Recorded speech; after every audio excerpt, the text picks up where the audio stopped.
All right, guys, so try to make this as short and sweet as possible. 2003 Mercedes CL500. My lower control arm broke on me right in this section here, and I had to get a wheel alignment done. So I was like, well, hell, if I'm gonna change one lower control arm, I'm gonna go ahead and install the sway bar that I've had sitting in my shed off of a W220 S500 for the last year and a half straight. So I went ahead, ordered the W220 lower control arms, and I'll show you those here in just a second. Got rid of these two.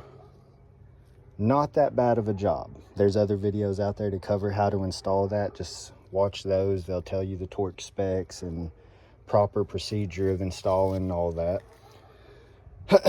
However, when you install the sway bar, when you do away with this, see, mine had broke right inside here. This little metal piece was wobbling side to side inside of here, and that was my reason for changing it.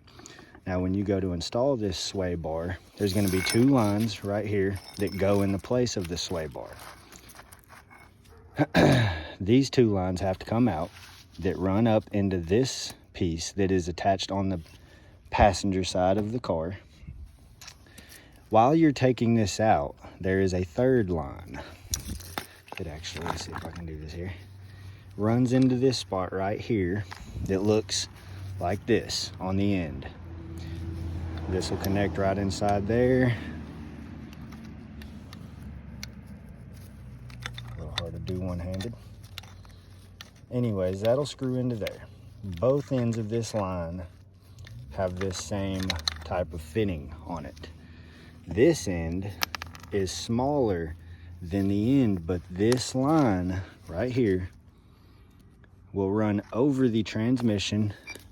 There's a few brackets, and those things are a pain to get off, okay? However, this is the easier way if you don't want to change your power steering pump. This end right here came off of this. I just took a Sawzall. I didn't have a pair of bolt cutters. Cut that off after detaching it from that. Cut it off with a Sawzall and managed to finagle it through all of these little rubber bushings. That's one of them, and they run through these. There's about 4 of these. There's also a protective coating that looks somewhat like this right here that runs on that line.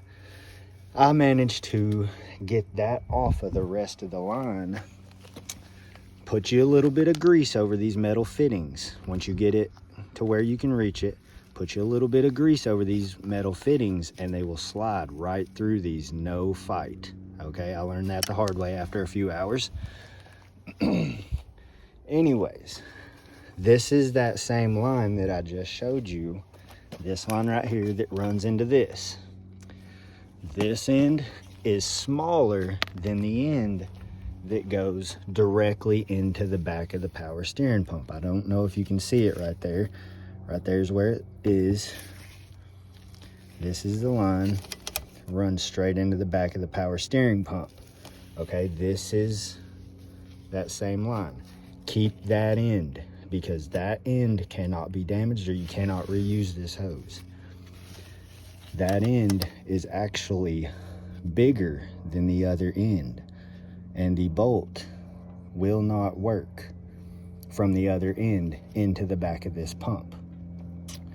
I messed up and threw that bolt away, and then ended up having to hunt it down, okay? After you get that in, this little line right here that looks like it's got aluminum foil or whatever on it, some kind of heat shield, take and push that over just about a 1/4 inch, run it into the back of the pump. It's easier if you start up here, feed it down through these two lines, run it into the back to where you're kind of going to have it, and then get up under the car, have this loose, don't have this plugged in yet. Let me climb under here for you, kind of give you a visual.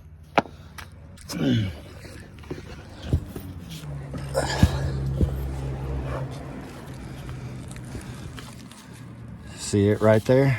See if I can zoom in. that is the back of the power steering pump, okay? That is where you will detach that line from. You have to get it out from over the transmission before you can do this stuff. So give yourself a little bit of time, okay? It is a messy job because fluid's gonna run everywhere. You can tell it's still on. I gotta get up under here and clean it, so on and so forth. There's the sway bar, the brackets, new lower control arm. Yes, they bolted right up. No, I didn't have to buy slanted shock absorbers, and I have drove this quite a bit now, so I wanted to wait a little bit. Getting that started is not easy. However, if you can have somebody hold the other end of that line up top and kind of just twist it for you slightly as you line it up, and like I said, move that line right there that is right above it. Looks like it's got crinkled up aluminum foil on it, okay? It's just a heat shield. You won't break it, it's okay. Let me get out of here. Once you get that started through here, you can run it up. Don't tighten it all the way up until you get everything lined up. Get this tightened up. What I did was I took that hose, which is actually after this end that I cut off of the passenger side, saved the driver's side. I took a pair of garden shears, cut it extremely close to that metal fitting so that I would have, I would say maybe, I don't know, 2 feet worth of this hose left. Hose clamp, brass coupling from the Home Depot, Lowe's, wherever you decide to get it from. Another hose clamp with the original return line. Here is the original one that I just cut it, okay? Nothing comes out of there because you've got, this is the return out of the pump. The feed comes out of the back, feeds it back into here and just sits there and recycles it. It's a closed loop system. You've completed this circuit of fluid. That will keep you from having to change this entire pump. Watch other videos. It is not as simple as you would think to change this pump.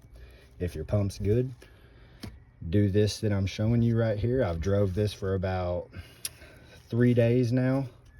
No leaks, no burning, no overheating, no nothing. Everything works good. I'll show you the fluid. I have not added anything to this in a few days. You can see the fluid on there, okay? It'll sit there and cycle back and forth, and it'll never burn up that pump. You don't have to change that pump. Don't have to go through getting a longer hydraulic line for the high pressure. I mean, this is using everything that came with the car, okay? I made this video because you can find stuff on forums and blogs and all that kind of stuff, but no pictures, no videos, no nothing. This is for the average individual that does not want to go through a ginormous headache. You can actually join a couple pages on Facebook. You'll find a couple pictures kind of guiding you how to do it, but nothing showing you about it. No videos, no nothing. This will complete the circuit of the hydraulic fluid. No, this does not leak. It does not build enough pressure to force a leak through this, so you don't have to worry about that. It's constantly flowing through that filter into the system, back up and back through, just like that. It never stops, and it'll keep you from burning up that pump, keep you from having to change that pump, keep you from having to get a longer hose, and save you a whole lot of headache. Getting that bolt started is the hardest part. Do not cut this line until after you get it sized up for your liking, okay? I left it a little bit longer. The part that runs up by the manifold is actually all metal, so I wasn't real worried about that. I kind of kept it a little bit off there. I don't think you can tell from the video there. I've done a lot of work to this car. New coil packs, done this, sway bar links, coilovers, sway bars, I mean, whole 9 yards. I hope this has been helpful to you guys. If you got any questions, post a comment.